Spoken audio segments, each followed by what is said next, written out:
Hello everybody, OCD Mikey Hi-Fi Guy here, and I wanted to do another video on the AGD amplifiers. AGD is a California-based company that makes gallium nitride amplifiers. Now I consider this amplifier here and this company the latest cutting edge of audio amplifier design. And as you know, Class D is the latest technology for hi-fi. Okay, maybe there's H and different things like that for TVs or whatever. But for hi-fi, the newest, highest performance technology is Class D. And they're still ironing it out and kind of honing it because it was very rudimentary in the beginning. Well, AGD has taken this to a new level, okay? And I want to tell you a little bit about the background of the company first. AGD stands for Alberto Guerra. I think the D is for Daniela, Alberto and Daniela Guerra, AGD, because this is a family-owned business, a family-run business by a very passionate, very intelligent man named Alberto. Alberto worked for a semiconductor manufacturer and was a project manager. He led many projects. He's an electrical engineer, and he's very sharp. Now, at the time when Alberto was working for that company, International Rectifier, that company was developing the only audio GaN. First, let me start and explain to you, nobody is making gallium nitride transistors for audio, okay? There's no money in it. Gallium nitride, the thing that makes gallium nitride better than silicon carbide or whatever they're using for their other devices is that it's smaller, less heat, more efficient. So what uses those devices most right now? Where's the most money? It's in electric vehicles, and it's in power supplies for data centers and power supplies for electronics that are mass market, huge, giant stuff. They need to sell millions of chips at a time for it to be worth it for them to even make a chip, okay? So audio is nowhere even close to that. So nobody's making any gallium nitride transistors that are optimized for audio, like many of the old parts. The old parts that we have, Class A, B amps and everything, they use parts that were optimized for audio, okay? So anything that you buy that's a GaN device, is going to be something where it was developed to be great for battery chargers, except for the case of Alberto Guerra Designs, okay?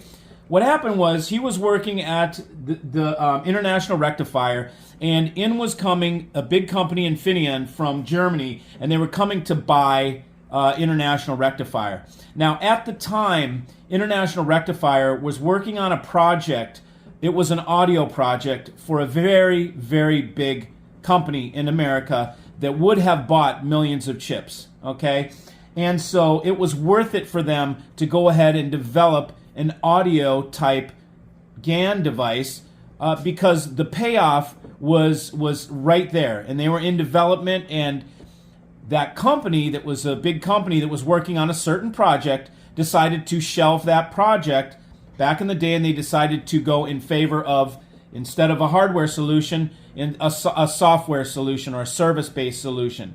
So they scrapped the project.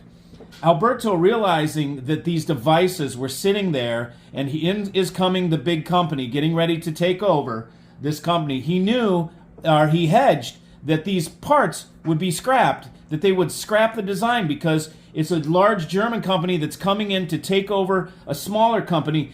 The German company is going to use their own designs and go their own direction instead of following what International Rectifier was doing. So he understood these parts were potentially at risk and would never be developed, at least not in the near future, and probably never. So Alberto hoarded every last piece, hedging that he could create an amplifier that he could bring to the high-end audio market.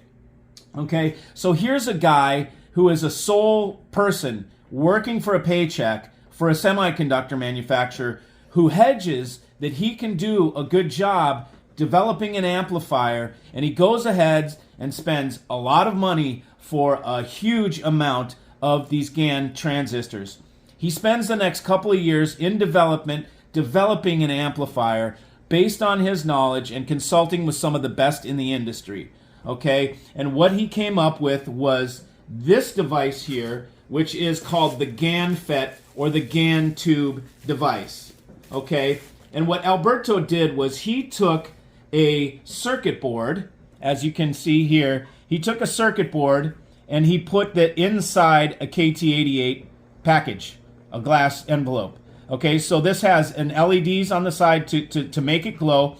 And so this is a very novel way of putting an amplifier together for Class D, which is highly shunned in the hi-fi market.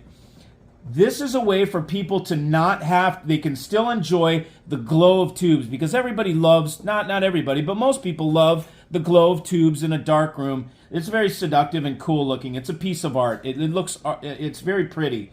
This does not take away from that. While giving you the latest design and the latest technology, you still get to enjoy the glow of a vacuum tube and the glass bottle. And this is very much pin correct. So all these pins are wired to this PC board.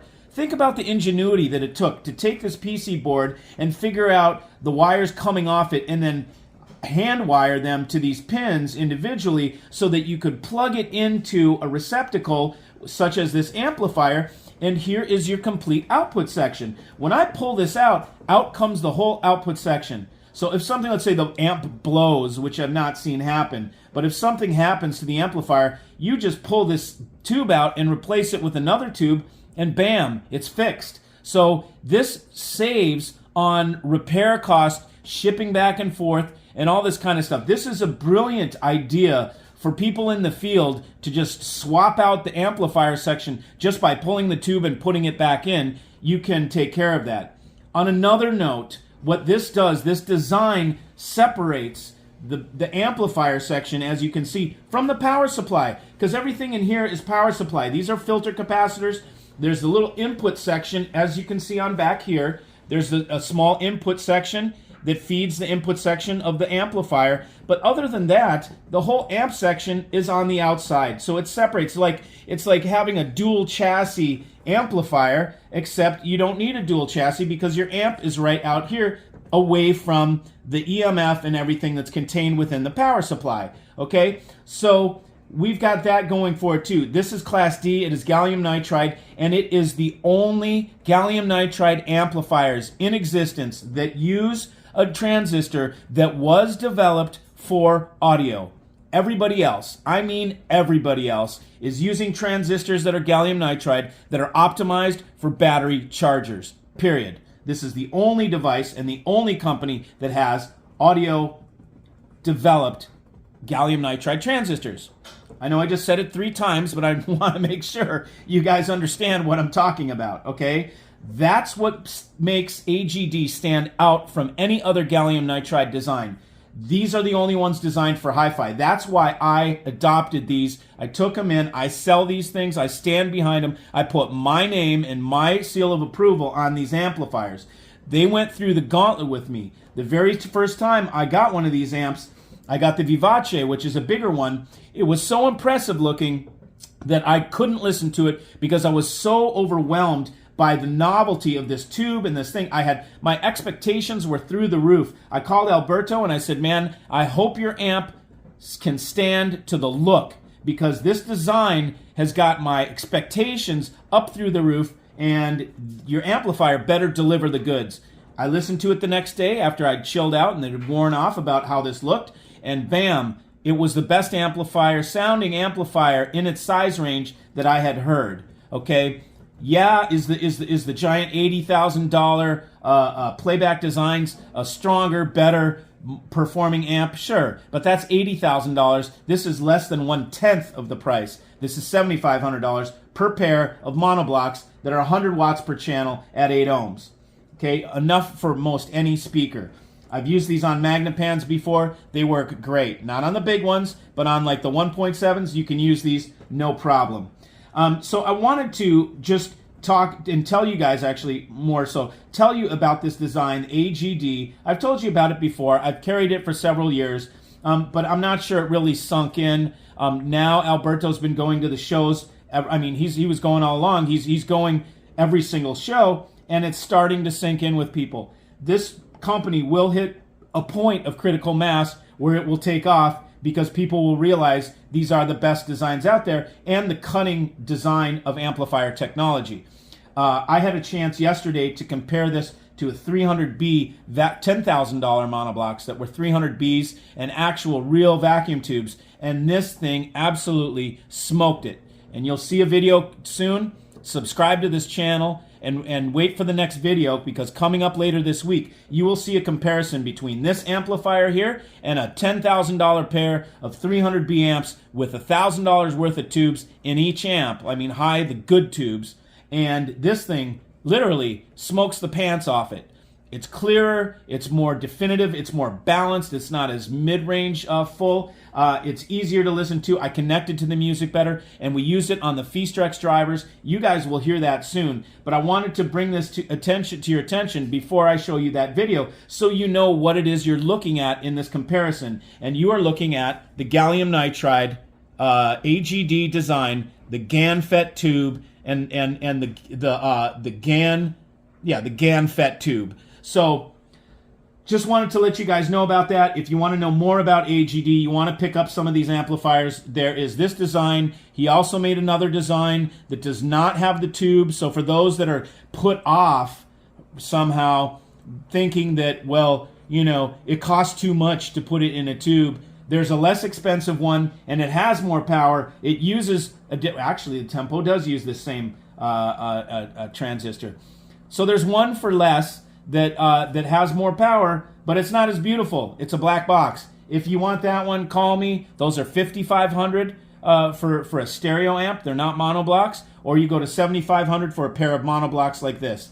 And so if you have an interest, give me a call. But go ahead and subscribe to this channel if you want to continue to give me thumbs up on what I'm doing. I know I'm a little different than anybody else, but I'm trying to give you guys deep dive into information that is not the same old crap, information that is actually innovation, and information that you guys can use to help yourself navigate this crazy hi-fi thing where everybody says the same crap. So anyways, just wanted to bring you that, and thanks for joining. See you.